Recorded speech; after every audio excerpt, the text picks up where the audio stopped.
ମୁଁ ଗୋଟେ ଢାବାକୁ ଯାଇଥିଲି ଏଇ ଆଇଟମ୍ଟା ଖାଇଥିଲି ଭାବିଲି ଆପଣମାନଙ୍କ ସହିତ ସେୟାର କରିବି କାହିଁକିନା ମୁଁ ସେଠି ବନେଇଲା ବେଳେ ଦେଖିଦେଇଥିଲି। ନମସ୍କାର ଜୟ ଜଗନ୍ନାଥ କେମିତି ଅଛନ୍ତି ଆପଣମାନେ ଆଶା କରୁଛି ସମସ୍ତେ ଭଲ ଥିବେ। ତ ଆଜି ମାନେ ଏବେ ହେଉଛି ଖରା ବେଳ ଟାଇମ୍ଟା ମାନେ 2:30 ଏମିତି ହେବ। ମାନେ ଏତେ ଖରା ହେଉଛି ମାନେ ଦେହ ଜଳିଗଲା ଭଳିଆ ଖରା ତା ସହିତ ଏତେ ବର୍ଷା ବି ହେଉଛି। ମୁଁ ଆପଣମାନଙ୍କୁ ଦେଖାଉଛି ଗୋଟେ କିଚେନ୍ ଝରକା ପଟେ ଦେଖିବେ ଆପଣ ଦୁଇଟା ଯାକ ଦେଖିବେ ମାନେ ଏତେ ବଢ଼ିଆ ପାଗ ଆଜି ଅଛି।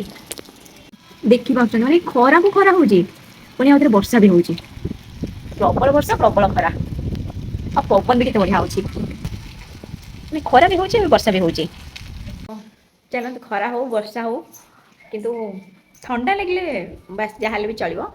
ତ ମୁଁ ଆଜି ରୋଷେଇ କରିବି ଗୋଟେ ବଢ଼ିଆ ଜିନିଷ ଗୋଟେ ଆପଣମାନଙ୍କ ସହିତ ସେୟାର କରିବି। ଆକ୍ଚୁଆଲି ମୁଁ ଆଜି ଅଣ୍ଡା ଭୁଜିକୁରି ବନେଇବି।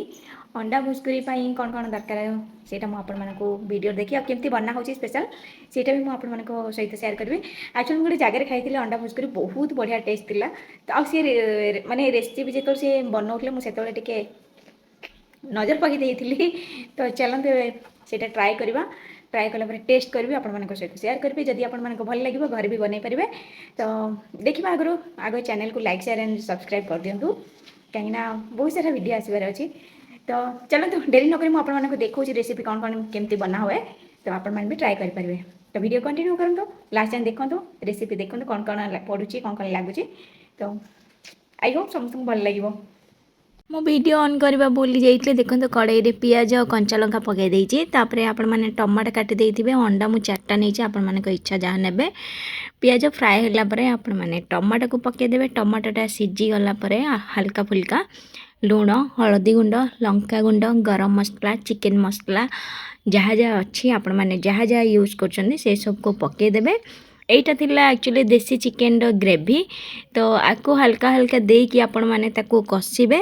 କଷିଗଲା ପରେ ଇଏ ଯେତେବେଳେ ଟମାଟୋଟା ମେଲ୍ଟ ହେଇଯିବ ତାପରେ ଆପଣମାନେ ଅଣ୍ଡା ପକାଇଦେବେ। ଅଣ୍ଡା ପକାଇକି ଆକୁ ହାଇ ଫ୍ଲେମ୍ରେ ମାନେ ଘାଣ୍ଟିବା ପାଇଁ ଚେଷ୍ଟା କରିବେ ଯେମିତି ଇଏ ନ ଲାଗିବ। ଯେତେବେଳେ ପର୍ଯ୍ୟନ୍ତ ଇଏ କଡ଼େଇକୁ ଛାଡ଼ି ଦେଇଛି ଅଣ୍ଡା ଭୁଜିଆଟା ତ ସେତେ ପର୍ଯ୍ୟନ୍ତ ଆକୁ ଘାଣ୍ଟିବେ ଆଉ ବାକି ଯେଉଁ ଚିକେନ୍ ଗ୍ରେଭି ରଖିଛନ୍ତି ସେଇଟା ଅଣ୍ଡା ଫ୍ରାଏ ହେଇଗଲା ପରେ ଆପଣମାନେ ଆକୁ ଯେତିକି ଗ୍ରେଭି ଚାହିଁବେ ଆପଣମାନେ ସେତିକି ପକାଇବେ। ତ ମୁଁ ତ ଏତିକି ପକାଇଲି। ତ ମୁଁ ଆଉ ଗୋଟେ ମସଲା ଦେଖୁଛି ଏଇଟା ହେଉଛି କିରନ୍ ମସଲା ଖଡ଼ଗପୁରର ମସଲା। ତ ଇଏ ବହୁତ ଟେଷ୍ଟ ଦିଏ ତରକାରୀରେ। ତ ଫାଇନାଲି ମୋ ରୋଷେଇ ହେଇଗଲା ଆସନ୍ତୁ ମୁଁ ଆପଣମାନଙ୍କୁ ଦେଖାଉଛି କେମିତି କ'ଣ ଟେଷ୍ଟ ହେଇଛି। ଆଶା କରୁଛି ଆପଣମାନଙ୍କୁ ଭିଡ଼ିଓଟା ଭଲ ଲାଗିବ।